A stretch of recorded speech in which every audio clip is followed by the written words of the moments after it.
Assalamualaikum warahmatullahi wabarakatuh. Kembali lagi bersama saya Saharudin di Keluarga Mandiri Channel.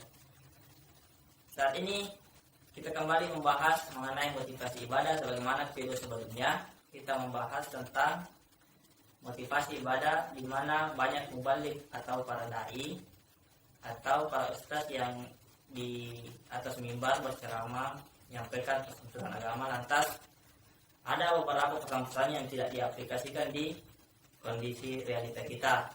Realita milenial saat ini banyak sekali yang tidak mengaplikasikan pesan-pesan agama dari beberapa ustaz yang terkenal. Jangan yang terkenal, ustaz-ustaz yang ini yang menyampaikan pesan-pesan agama Al-Quran dan hadis jarang diamalkan. Yang paling parah itu ketika sholatnya yang bolong-bolong.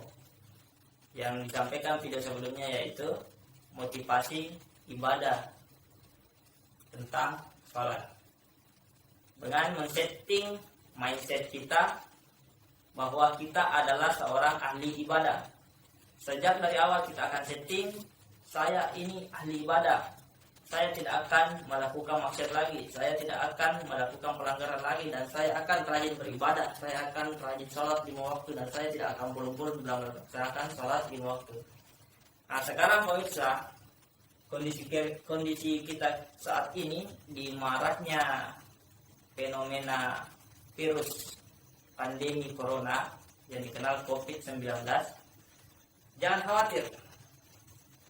Jadikan fenomena ini, masalah ini atau wabah ini adalah motivasi ibadah. Bagaimana caranya? Nah, ini ada beberapa yang poin atau ada beberapa hadis yang ingin saya sampaikan pada saat sekarang ini, utamanya mengenai tentang wabah. Ini bukan mengenai tentang virus ya, ini bukan mengenai tentang virus corona, tapi ini adalah wabah, karena menurut analisa saya mungkin saja ini adalah virus corona, ini adalah sebuah wabah yang menjangkit seluruh dunia. Ada beberapa hadis yang saya kutip, hanya beberapa tapi tidak semuanya dulu, yang mengenai tentang wabah. Di antaranya ada dari ada hadis mengenai menghindari wabah yang bunyinya seperti ini.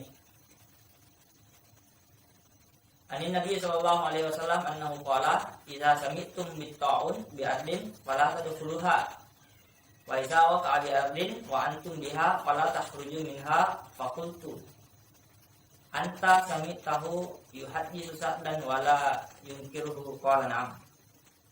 Kita lihat yang penting-pentingnya ada ya. Yang jelasnya redaksi hadisnya sudah ada, ini berasal dari kitab Bukhari dan ada juga beberapa dari kitab Sahih Muslim. Apabila kalian mendengar ada wabah lepra di suatu negeri, maka janganlah kalian masuk ke dalamnya. Namun jika menjangkiti suatu negeri sementara kalian berada di dalamnya, maka jangan kalian keluar dari negeri itu. Nah, ini tentang menghindari. Maksudnya ketika Anda mendengar ada suatu wabah di daerah ini, di kabupaten ini, di negara ini, maka jangan Anda melangkah ke sana. Karena kehati-hatian Nabi agar kalian terhindar dari wabah tersebut. Dan begitu pula ketika Anda berada di daerah itu, sementara wabah sudah terjangkit di daerah itu, bahkan Nabi melarang ini, jangan Anda keluar dari daerah itu, karena bisa jadi Anda terjangkit, kita tidak tahu Anda terkena virus atau tidak, dan bisa menularkan dan mencemarkannya kepada orang lain. Nah, di sini kehati-hatian Nabi mengenai wabah. Itu tentang menghindari wabah. Itu satu hadis. Di sini ada kata-kata ta'un yang bermakna wabah. Nah, kita lihat hadis yang lain yang hampir mirip dengan hadis sebelumnya yang pertama tadi.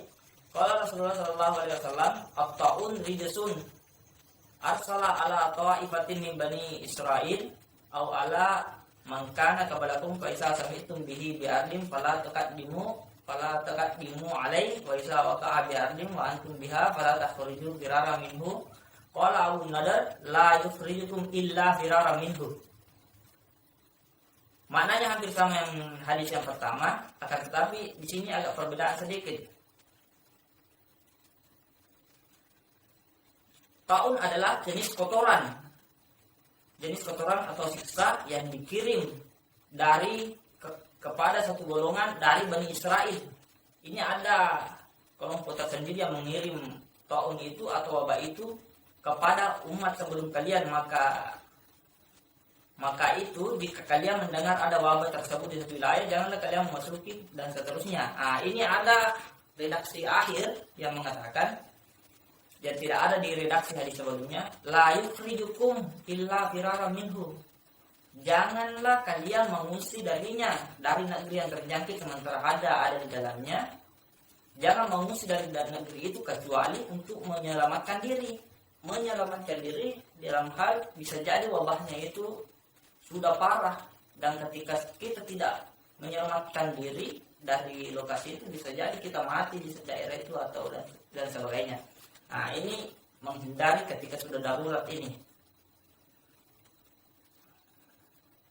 Kemudian ada juga hadis yang memiliki makna yang berbeda. Ini kan tentang menghindari wabah. Hadis kedua mengandung materi tema kedua, doa Nabi pada Madinah agar aman dan dicintai layaknya Mekah. Mekah kan itu dicintai, maksudnya daerah yang aman. Tapi ini ada hadis mengenai Madinah tentang keamanan kota tersebut layaknya kota Mekah. Coba kita lihat redaksinya.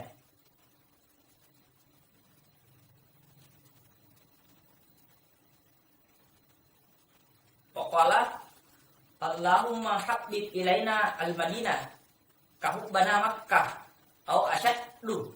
Allahumma wasahhaha wa barik lana fi muddiha wa sa'ihaha wa kal hummaha faj'alaha biduffah. Ini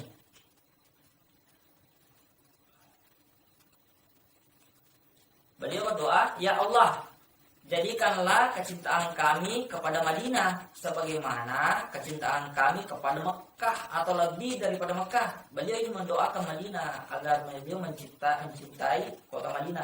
Ya Allah, perbaikilah kota Madinah, berkahilah kami. Dari hadis saya bisa menyampaikan kepada teman-teman. Siapa tahu teman-teman punya wawasan tersendiri atau punya nyali tersendiri untuk mengkaji hadis dari dalam. Silahkan.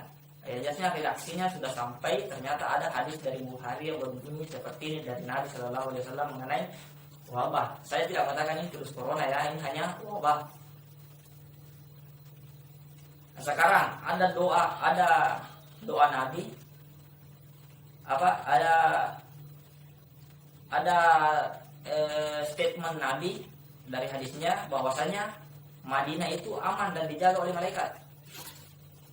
Qala Rasulullah sallallahu alaihi wasallam ala anqabil Madinah malaikatun la yadkhuluha ta'un wala dajjal.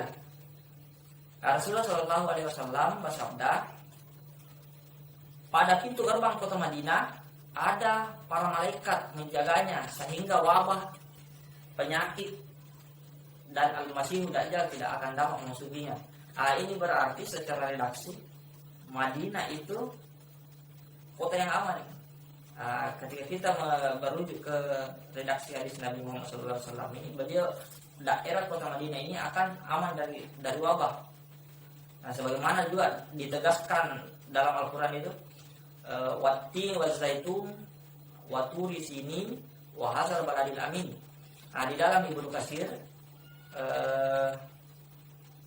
wa hadzal baladil amin, daerah yang aman ini yang dimasukkan di sini adalah kota Makkah. Sebagaimana Nabi tadi mendoakan kota Madinah ini kami cintai dan aman dari wabah selayaknya kota Makkah baladil amin. Terus ada redaksi selanjutnya, ada redaksi 4 mengenai wabah. Anna Rasulullah sallallahu alaihi wasallam qala asy-syuhada khamsatun al-mat'un wal mabtun wal 'iraq wal gariku wa sahibul hadmi wa syahidu fi sabilillah fi sabilillah. Orang yang syuhada, orang yang mati syahid itu ada 5, yaitu orang yang terkena wabah, penyakit taun, orang yang terkena penyakit perut, orang yang tenggelam, orang yang tertimpa reruntuhan bangunan, dan yang mati syahid di jalan Allah. Ini berarti orang yang terkena wabah lantas meninggal ini dikatakan bahwa dia adalah syuhada. Lantas bagaimana orang-orang yang tidak beragama Islam? Apakah mereka itu dikatakan sebagai syuhada? Nah, tergantung pemirsa bagaimana menanggapi hadis ini.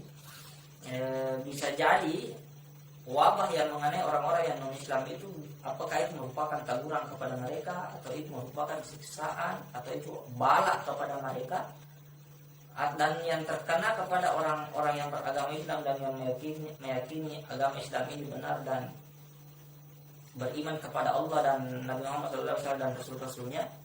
Bisa jadi ini adalah hanyalah cobaan, atau apa namanya, ini adalah cobaan agar kita menambah lebih beriman lagi kepada Allah Subhanahu wa taala. Makanya kita disuruh untuk wasabiru, bersabar, menjadi orang-orang yang bersabar. Nah, itu ada 4. Yang pertama, menghindari wabah.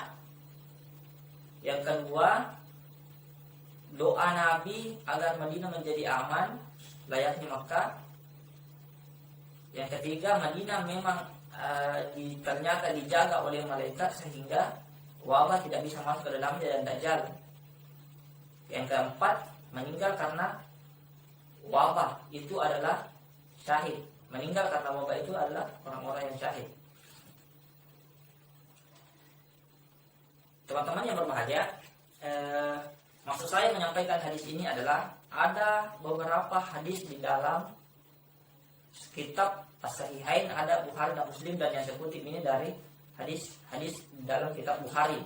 Ini adalah sudah disepakati kesahihannya.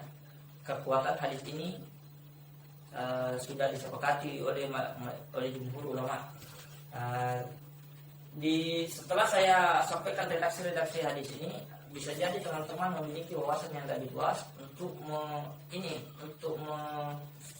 memahami kondisi virus corona saat ini, bagaimana kita menindaklanjuti. Apalagi kan di dalam doa Nabi itu menjadikan Mekah dan kota Madinah itu aman. Bisa jadi saudara-saudara yang berbahagia, orang yang ada di kota Madinah itu dan di kota Mekah itu, segala hal yang dilakukan untuk mencegah virus corona itu adalah hidayah dari Allah. Sehingga kalau kita ingin mencontoh kepada orang Mekah dan orang Madinah bagaimana mereka menghadapi virus corona ini, itu adalah hal yang luar biasa, karena bisa jadi orang-orang yang ada di dalam sana orang mendapatkan hidayah untuk melakukan hidayah dari Allah untuk bertindak melawan virus corona. Bisa kita contoh apa-apa yang mereka lakukan, karena ini adalah doa Nabi. Sehingga orang-orang yang ada di dalam Mekah itu adalah orang-orang yang mendapatkan hidayah untuk menangani tentang wabah. Nah, saya tidak berfatwa, saya tidak memiliki pendapat sendiri. Saya hanya menyampaikan bahwa ada hadis yang redaksinya seperti ini kepada teman-teman. Bisalah bertafakkur bagaimana menjadikan virus corona ini adalah motivasi ibadah. Kita diisolasi di rumah bukan berarti kita dihindarkan dari teman-teman bersilaturahmi kepada teman-teman, terhindar dari berjauh dari peluang-peluang ibadah yang lain. Akan tapi kita lebih termotivasi untuk fokus beribadah di dalam rumah. Bagaimana kita beristighfar, bagaimana kita minta doa kepada Allah. Allahumma la yadurruna syai'un fil ardi wa la fis sama', atau dengan redaksi lain, Allahumma bismihi la yadurruna syai'un fil ardi wa la fis sama'. Janganlah menjadikan segala sesuatu yang ada di bumi dan di muka bumi ini memudaratkan atau membahayakan kepada kami. La yadurruna syai'un fil ardi wa la fis sama'. Memperbanyak rutinitas ibadah, memperbanyak berzikir. Pokoknya sebagai motivasi ibadah agar lebih kencang dalam beribadah kepada Allah, lebih kencang mendekatkan diri kepada Allah Subhanahu wa taala. Itu positive thinking, the power of positive thinking. Jangan resah dan jangan khawatir mengenai virus corona. Jadikan motivasi ibadah. Saya lebih jadikan motivasi ibadah bahwasanya kita akan lebih giat lagi beribadah di dalam rumah sementara kita diisolasi agar kita terhindar jauh dari virus corona. Saya kira itu. Sekian dan assalamualaikum warahmatullahi wabarakatuh.